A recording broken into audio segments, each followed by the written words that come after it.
राज्य किसी परियोजना के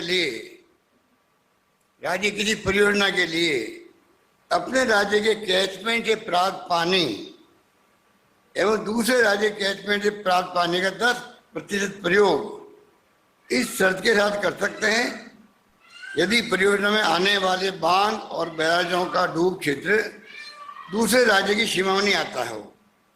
तो ऐसे मामलों में अन्य राज्य की सहमति आवश्यक नहीं है, जिसके लिए मंत्री जी बार बार गुमराह कर रहे हैं लोगों को कि मध्य प्रदेश ने सहमति नहीं दी है।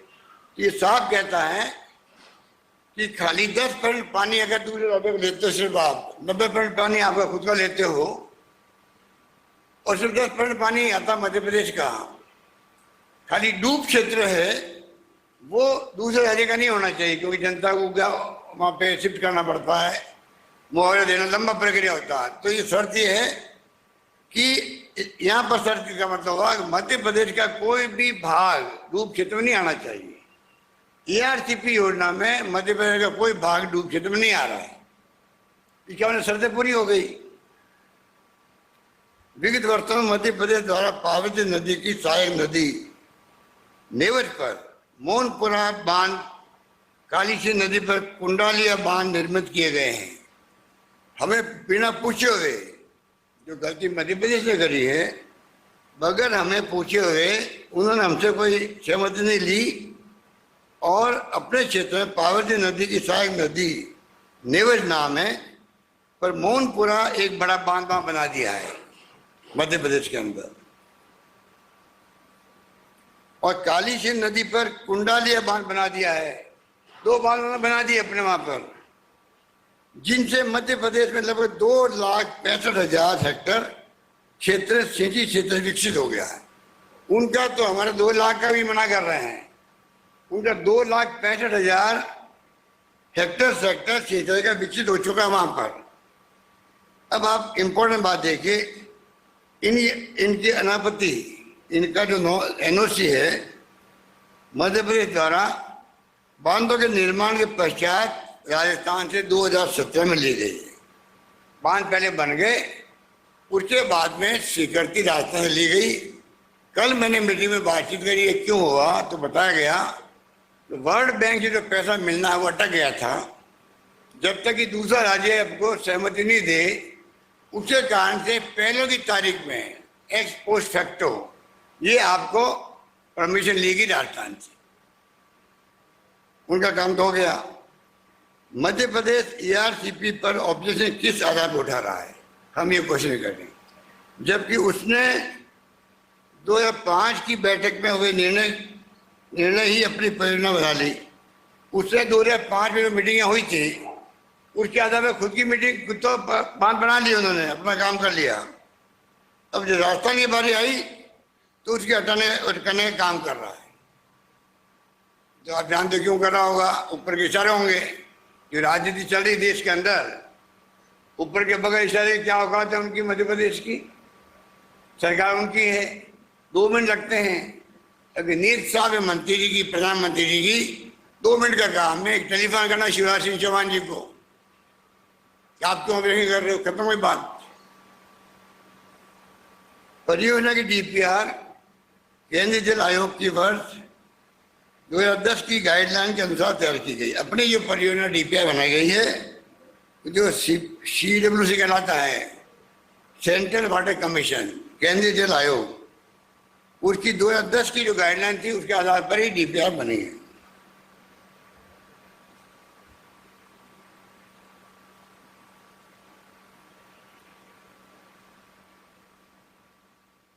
पानी पी के बताऊं तो ठीक रहेगा। पानी के लिए मीटिंग हो रही है।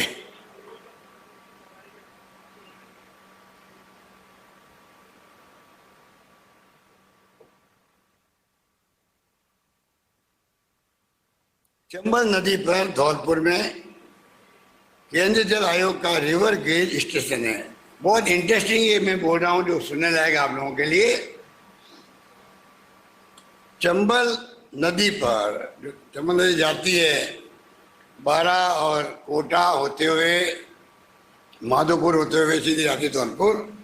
वहाँ पे जब धौलपुर खत्म होता है जब केंद्रीय जल आयोग जो है, सेंट्रल वाटर कमीशन, वो नापता पानी को, रिवर गेज लगा हुआ है जहाँ पर नदी में बह के जाने वाले पानी की मात्रा मापी जाती है, कितना पानी आगे जाता है। इस केस के अंदर पानी आगे जाएगा। केंद्रीय जल आयोग द्वारा इस स्टेशन से प्राप्त 36 साल के आंकड़े हैं, 36 साल के पुराने, उनका रिकॉर्ड निकलवाया गया के अनुसार औसतन 19,000 मिलियन क्यूसेक मीटर एवं 75% निर्भरता पर 11,200 मिलियन क्यूसेक मीटर पानी प्रति वर्ष यमुना नदी के माध्यम से समुद्र में व्यस्त चला जाता है। ये पानी जाता चंबल का आगे यमुना में, यमुना से फिर गंगा में और गंगा से समुद्र में जाता है, व्यस्त रहता है। जबकि जो अपनी योजना है ERCP, इसमें सिर्फ 3,500 मिलियन क्यूसेक मीटर पानी की उपयोग में लिया जाएगा। कहाँ तो 11,200 और कहाँ आपका ये खाली 3,500 चाहिए अपने को दिखाने।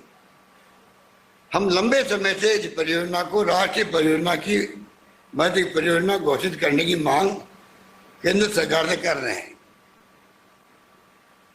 जिस पर अभी तक कोई सकारात्मक फैसला केंद्र द्वारा नहीं लिया गया है। कई पत्र मैंने लिखे होंगे प्रधानमंत्री जी को, मंत्री जी को।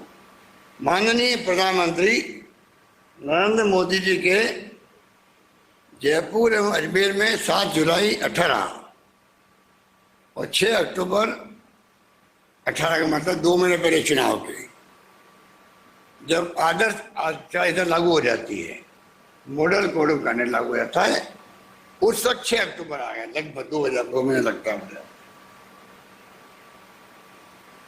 6 अक्टूबर 18 को आयोजित रैलियों में ERCP को राष्ट्रीय परियोजना घोषित करने का वादा किया था। जो किस प्रकार किया था आपने देखा, अभी सुना। मैं आपको फिर भी वर्बेटम एक बार और पढ़ के सुनाता हूँ, जिससे कि क्लैरिटी दिमाग के अंदर।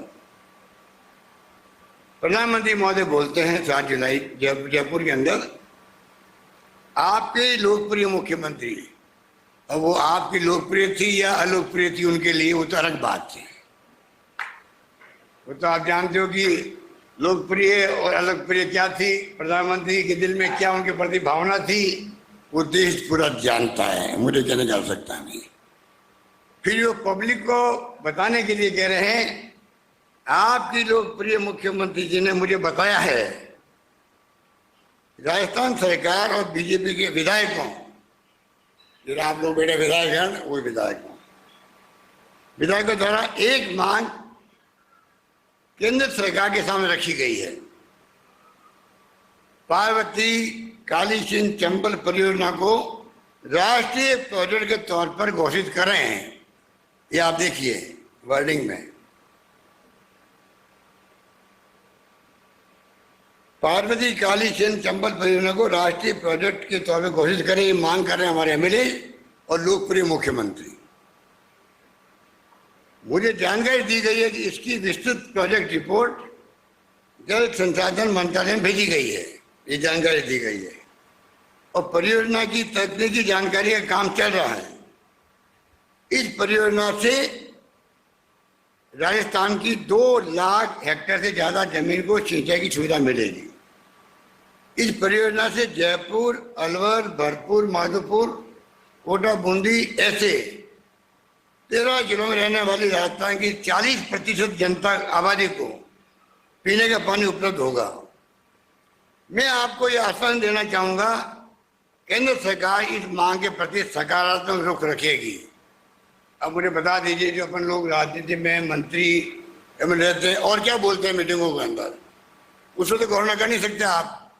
जब आप कह रहे हो तकनीकी इसकी प्रोसेस चल रहा है, फिर आप आइए 6 अक्टूबर को 2 महीने पहले चुनाव के अजमेर में, राजस्थान में इंदिरा गांधी नहर परियोजना के बाद, वो खुद कह रहे हैं राजस्थान में इंदिरा गांधी नहर परियोजना के बाद कोई भी बड़ी सिंचाई परियोजना की नींव नहीं रखी गई है। इसका मतलब उनका मंशा साफ था कि भाई इंदिरा गांधी के नाम गोविंद पंत ने कुछ 56 में 52 56 में 54 में रखी थी नींव, उस जमाने के अंदर। इसके नाम पर राजस्थान नहर था, बाद में इंदिरा गांधी का नारा हुआ। मुझे पता है कि राजस्थान के पूरी राजस्थान, आगे बोलिए आप, देखिए आप, मुझे पता है राजस्थान में पूरी राजस्थान नहर परियोजना की मांग काफी समय उठ रही है। जब मैं जुलाई में जयपुर आया था तभी मैंने इसका जिक्र किया था। इसका मतलब मंशा साफ थी। भारत सरकार द्वारा बहुत गंभीरता के साथ में इस योजना का तकनीकी अध्ययन किया जा रहा है। इस प्रोजेक्ट से जुड़े सारे पहलुओं का लेखा जोखा करने के बाद पूरी संवेदनशीलता के साथ हम इस पर फैसला लेंगे और चंबल बेसिन नदियों पर आधारित इस परियोजना से राजस्थान की 2 लाख हेक्टेयर से ज्यादा जमीन को सिंचाई की सुविधा मिलेगी। इस परियोजना से जयपुर, अजमेर, करौली, माधोपुर, दौसा, कोटा, बारां, झालावाड़, बूंदी ऐसे 13 जिलों में रहने वाली 40% जनता को पीने का मीठा पानी भी मिलेगा। ये अनकोट है। अब आप बता दीजिए, दोनों पैरा अगर पढ़े अपन तो वाकई तो है कि आप जो आपने अपनी भावना प्रकट की है उसके बाद में आप नकार रहे हो, परवाह नहीं कर रहे हो, जवाब नहीं दे रहे हो पत्रों का भी। किंतु प्रधानमंत्री महोदय द्वारा उसे अभी तक निभाया नहीं गया, जो कि दुर्भाग्यपूर्ण है। मैंने प्रधानमंत्री जी और जल शक्ति मंत्री जी को पत्र लिखकर भी आग्रह किया है। भविष्य में भी हम निरंतर केंद्र सरकार से अनुरोध करते रहेंगे इस परियोजना को राष्ट्रीय परियोजना का दर्जा दिया जाए। केंद्र सरकार द्वारा इस परियोजना को 90-10 के अनुपात के आधार पर राष्ट्रीय महत्व की परियोजना का दर्जा दिए जाने पर इस परियोजना को मैं समझता हूँ 8-10 साल में पूरा हो सकता है, पूर्ण किया जा सकेगा। हम अपने अब मैं अपनी भावना बता रहा हूँ आपको, हम अपने साधनों से इस परियोजना पर कार्य जारी रखने के लिए प्रतिबद्ध हैं। जो काम शुरू कर दिया है उसमें प्रतिबद्ध है। अगर केंद्र सरकार हमारी सहायता नहीं करती है तो इसे पूरा करने में समय लग सकता है, लेकिन इसे हम जरूर पूरा करके रहेंगे। मैंने नवनेरा, गलवा, बिशनपुर, इसरदा लिंक, महल बैराज और रामगढ़ बैराज के 9,600 करोड़ रुपए के काम हाथ में लिए जाने की घोषणा की है। अभी जो मैंने घोषणा करी है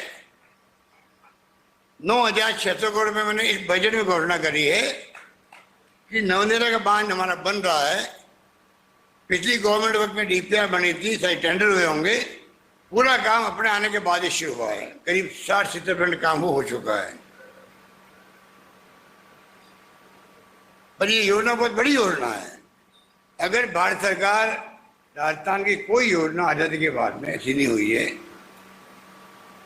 जो इस प्रकार की योजना हो, पीने के पानी सिर्फ जैसे इंदिरा गांधी कैनाल है सिंचाई की मेन रूप से, तो अब जाके वो अपन यूज कर रहे हैं, उनको पानी ला रहे हैं, सीकर तक ला रहे हैं, पानी तक ले आ रहे हैं, जोधपुर तक पानी आगे कई जगह चला गया है। और जब केंद्र योजना बनती है तो 90-10 का रेशियो होता है। पहले हर योजनाएं 90-10 की थी। हर देश में सिंचाई योजनाएं कांग्रेस शासन में 90-10 होता था। 90% केंद्र, 10% स्टेट देती थी पूरे देश के अंदर। इतना इम्पोर्टेंस दी जा रही है। अब धीरे धीरे इन्होंने क्या किया, 60-40 कर दिया है। हर क्षेत्र में कर रहे हैं लोग। तो मैंने आपको कहा 9,600 करोड़ रुपए के काम हमने हाथ में लेने के लिए बजट में घोषणा की है। इसका कार्य 22-23 में शुरू कर दिया गया। एक प्रकार से शुरू हो गए काम। जल शक्ति मंत्रालय भारत सरकार द्वारा ERCP में अपेक्षित सहयोग देने के बजाय उसमें रोड़े अटकाने का काम किया जा रहा है, जो मैं अभी आपको इशारा कर रहा था। सचिव जल शक्ति मंत्रालय भारत सरकार ने मुख्य सचिव राजस्थान सरकार को पत्र लिखकर कहा है, अब आप लास्ट पैरा है सुनने लायक आपके, सचिव जल शक्ति मंत्रालय ने लिखा हमारे चीफ सेक्रेटरी को, राजस्थान सरकार द्वारा ERCP से जुड़े किसी हिस्से में कार्य संपादित न किया जाए। ये पानी जो है स्टेट सब्जेक्ट है संविधान के अंतर्गत, उनका ना नैतिक और ना कोई अधिकार बनता किसी भी रूप में संवैधानिक तरीके से भी वो किसी गाड़ी को रोक सके कोई योजना प्रारंभ करके बंद करने में। इनकी आप देखिए दुस्साहस देखिए कि वो कह रहे हैं आप इस काम को रोक दीजिए, किसी हिस्से का कार्य संबद्ध न किया जाए। पत्र में कहा गया है अंतर्राज्यीय मुद्दों पर सहमति बन जाने तक इस प्रोजेक्ट के कार्य को रोक दिया जाए। मैंने आपको बताया अंतर्राज्यीय मुद्दा का आता है 2005 के अंदर एग्रीमेंट हो चुका है, दो राज्यों के बीच में झगड़ा ही कोई नहीं है। जब इस प्रोजेक्ट में अभी तक राज्य का पैसा लग रहा है, पानी हमारे हिस्से का है, तो केंद्र सरकार हमें परियोजना का कार्य रोकने के लिए कैसे कह सकती है? पानी हमारा है, पैसा हमारा लग रहा है, केंद्र पैसा दे नहीं रहा आपको, उसको वो भी आप रोक दीजिएगा। केंद्र अपने इस रवैये से प्रदेश की जनता को पेयजल से और किसानों को सिंचाई के पानी से वंचित करने का प्रयास क्यों कर रही है? एक तरफ तो जेजेएम चल रहा है, महत्वाकांक्षी योजना है, 2024 तक वो काम पूरा होना है। हमारी मांग है उसको अब 2 साल बढ़ाओ कि कोरोना काल आ गया, यूक्रेन का युद्ध आ गया है और सब राज्य सरकारें कह रही है कि इतने भाव बढ़ गए हैं कि कोई ठेकेदार आ ही नहीं रहा है, वो अलग मुद्दा है।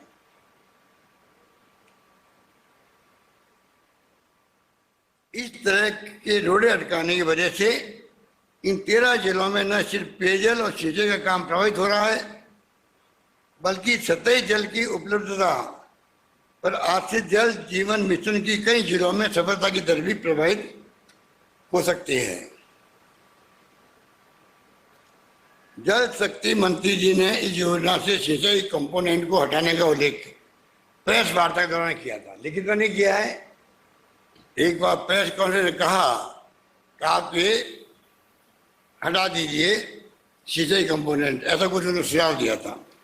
प्रधानमंत्री श्री मोदी जी ने वर्ष 22 तक किसानों की आय दोगुनी करने का एक तरफ लक्ष्य निर्धारित किया है और ऐसे कदमों से किसानों की आय कैसे दुगनी होगी? हम अपने प्रदेश के किसानों का नुकसान नहीं होने देंगे, इसलिए इस परियोजना में सिंचाई सुविधा के प्रावधान को नहीं हटाया जाएगा। इस परियोजना के महत्व को देखते हुए केंद्र सरकार जल्दी से राष्ट्रीय महत्व की परियोजना का दर्जा दे, ये हमारी मांग है। जब तक केंद्र सरकार इस योजना को राष्ट्रीय महत्व का दर्जा नहीं देती थी, राज्य सरकार अपने साधनों से इस परियोजना का कार्य जारी रखने का संकल्प लेती है। एक बात मेरे कल बताई गई कि अफवाह चल पड़ी कि दौसा की जो योजना थी पीने के पानी की, वो खत्म कर दी गई, ऐसा कुछ कहा गया। ये अफवाहें चला के तो राज कर रहे हैं देश के अंदर भी, अफवाहों से ही तो तनाव और हिंसा हो रही है देश के अंदर। एक अपील करने की हम बार बार प्रधानमंत्री महोदय को अपील तो कर दो, कोई आप शांति रखो, सद्भाव रखो, प्रेम मोहब्बत से रहो और हिंसा बर्दाश्त नहीं की जाएगी, ये तो कहना उनको। वो कहने में वो कंजूसी क्यों कर रहे हैं ये समझ के परे हैं। ये स्थिति बनी हुई है, ये अफवाह चला रहे हैं। अभी दौसा पूरी योजना में, योजना के अलावा भी इसरदा बांध जो बन रहा है उसका पूरा फायदा किसी को मिलेगा, वो दौसा जिले को मिलेगा नंबर 1, और वो आपका गांव है पंडित जी का, विशेष ध्यान रखना है। और गंगापुर को मिलेगा जो राम केसी बैठे हैं, हाथ पकड़ के बैठे हुए हैं, गंगापुर माधोपुर के हिस्से को मिलेगा और पूरा वहीं पे पैदा खर्च उसके लिए हो रहा है। श्रद्धा का पाइप बिछाने का काम का ठेका भी हो गया है। तो ये अफवाहें चलती, उसकी ध्यान दीजिए, कोई भी निश्चिंत रहें। ये प्रायोरिटी हम लोगों ने सरकार जो बदल दी है, हम कोई काम बंद नहीं करते हैं पिछली गवर्नमेंट का, और पिछली गवर्नमेंट हमारे हर काम को रोड़ा अटकाती है, जो ये रोड़ा अटका रहे हैं।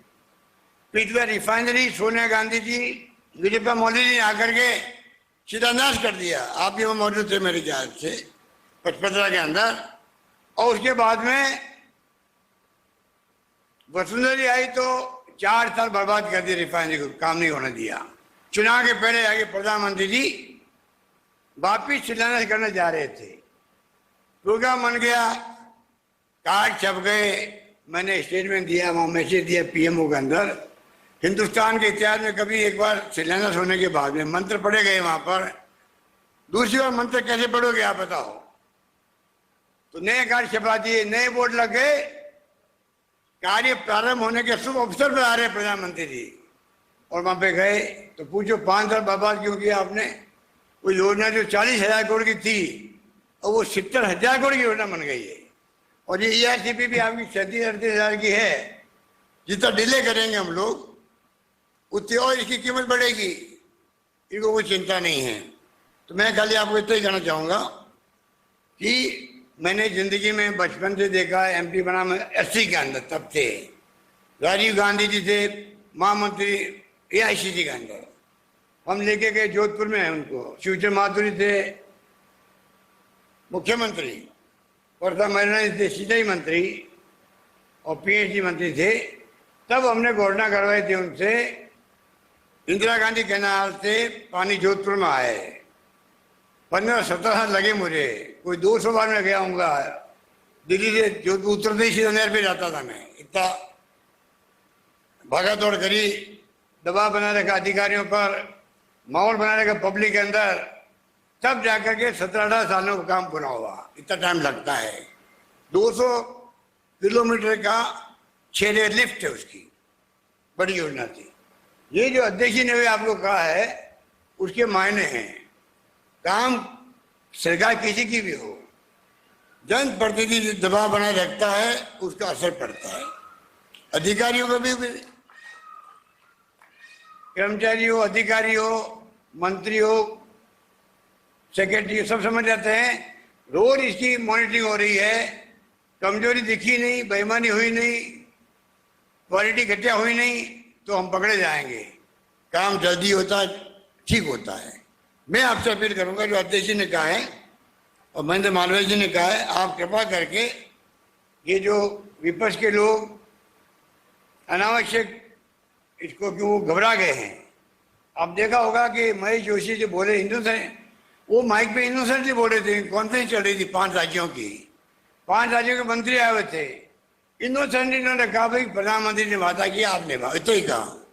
मंत्री ने बड़े बड़े लेक्चर दे दिया, मैं राजनीति संन्यास ले लूंगा अगर प्रधानमंत्री एक शब्द भी कहा हो तो योजना के बारे में। अब लेवे संन्यास वो कहां चले गए, ये स्थिति है। और नहीं तो मुख्यमंत्री को आपको संन्यास लेना पड़ेगा, वो भी उन्होंने फरमान जारी कर दिया। आप बताइए, केंद्रीय मंत्री खुद मौजूद वहां पर, जो हम देखा फोटो के अंदर, उसके बाद में इस प्रकार की बात बोल रहे हैं। इसका मतलब एब्सेंट माइंड रहते हैं मीटिंग के अंदर। प्रधानमंत्री की मीटिंग में एब्सेंट माइंड रहना अच्छी बात नहीं है। इसका मतलब हम कभी कहेंगे प्रधानमंत्री जी ऐसे निकम्मे मंत्री को रखते क्यों हो जो आपकी मीटिंग के में वो एब्सेंट माइंड रहता है। आप बोले, आपने सुना ही नहीं, वो खुद ही कह रहे मैंने सुना ही नहीं इस बात को। ये बात अब खाली 2-3 मिनट लगेंगे और वर्बेटम आपको सुना देंगे महेश जोशी जी, थोड़ी क्लियरिटी और हो जाएगी। आज इस मौके पर मुझे कुछ नहीं कहना, क्योंकि इतने झूठे लोग हैं, ये इतने अफवाह फैला के राज कर रहे हैं। देश बहुत ही गंभीर स्थिति में पहुंच गया है। अमृत सेन जो नोबेल पुरस्कार विजेता है, परसों उन्होंने कहा कि जो पूरा देश में भय का माहौल है, मुझे कोई कहे कि आपको किससे भय लगता है, तो मैं कहूँगा आज देश के जो माहौल है उससे भय लगता है, ये उन्होंने कहा है। राहुल गांधी जी का ऑफिस को तोड़फोड़ कर दी वायनाड के अंदर, जहाँ वो MP है केरला के अंदर। आप मेरे कुछ लोगों को मालूम होगा, देखा होगा आपने, GTV ने चला दिया। उन्होंने कहा कोई बात नहीं, मेरे ऑफिस टूट-फूट हो गई, ये बच्चे हैं, इनको माफ करो। उन्होंने चला दिया। उदयपुर में जिन्होंने कत्ल किया है उसके बारे में राहुल गांधी कह रहे हैं बच्चे हैं, इनको माफ कर देना चाहिए। पूरे देश में तो भयंकर आक्रोश से पूरा देश हिल गया उस घटना से। मैं खुद जाके आया हूँ, परिवार से मिलकर आया हूँ, राजस्थान हिल गया है। जगह जगह कस्बों में और सब जगह जुलूस निकल रहे हैं, शांति स्थापित करने में अपन कामयाब रहे। दोनों को अरेस्ट कर लिया, टाइम भी अरेस्ट कर लिया आप लोगों ने। एसओजी ने काम शुरू कर दिया, अब एनआईए ने ले लिया काम, देखते हैं कितना जल्दी वो पूरा कोशिश करते हैं सजा दिलाने के लिए। आप बताइए कि इस प्रकार से नेशनल मीडिया ये कहे राहुल गांधी के नाम से उदयपुर की घटना के बारे में कह रहे हैं बच्चे इनको माफ कर दो। आप सोच सकते हो किस लेवल पे जाके राजनीति देश की हो रही है, उसको आपको समझना पड़ेगा। और हम जो यहाँ बैठे हुए हैं ये कोई मामूली मीटिंग नहीं है। आपके 20 साल बाद में आप चर्चा करोगे, आपके बच्चे चर्चा करेंगे। वहाँ मीटिंग जब ERCP के लिए हुई थी तब आप लोग आए थे यहाँ पर। ये इतिहास बनाने वाली मीटिंग है आज की मीटिंग। अब आपके ऊपर है, आप किस रूप में इसको इश्यू बनाओ अपने क्षेत्र के अंदर, किस रूप में इश्यू बनाओ, किस रूप में वही जनता को एहसास करवाओ कि कांग्रेस सरकार आने के बाद में इसको प्रायोरिटी टॉप में रखी है। ये नहीं है कि वसुंधरा जी ने योजना बनाई इसलिए अपन क्यों करें इसको, ये नहीं है कि भाव का भी अपन है। पिछली गवर्नमेंट की योजना, वसुंधरा जी की योजना एक दिन खराब हमने नहीं किया है। समय किसी का इंतजार नहीं करता है, पब्लिक तकलीफ क्यों पाए, ये सोच के हम लोगों ने लगभग 10,000 करोड़ में रखा अभी। तो मैं निवेदन करूंगा आपसे कि जो 6 तारीख की बैठक है उनकी तैयारी में आप लगे। हमारे मंत्री लोग और प्रभारी मंत्री, विधायक साथी बहुत आप सब बैठे यहाँ पर, कृपा करके आप इसको इश्यू बनवाओ। और बाकी योजना जो बजट में हमने पेश करी आप लोगों के लिए, चाहे वो चिरंजीव योजना हो, चाहे वो और कोई योजनाएं हो, घर घर तक पहुँचाओगे तो मैं समझता हूँ जनता को एहसास होगा कि हमारा जनप्रतिनिधि MLA हमारे बीच में सब कुछ कर रहा है। यही बात कहता हूँ मैं अपनी बात समाप्त करता हूँ। धन्यवाद, जय हिंद, धन्यवाद।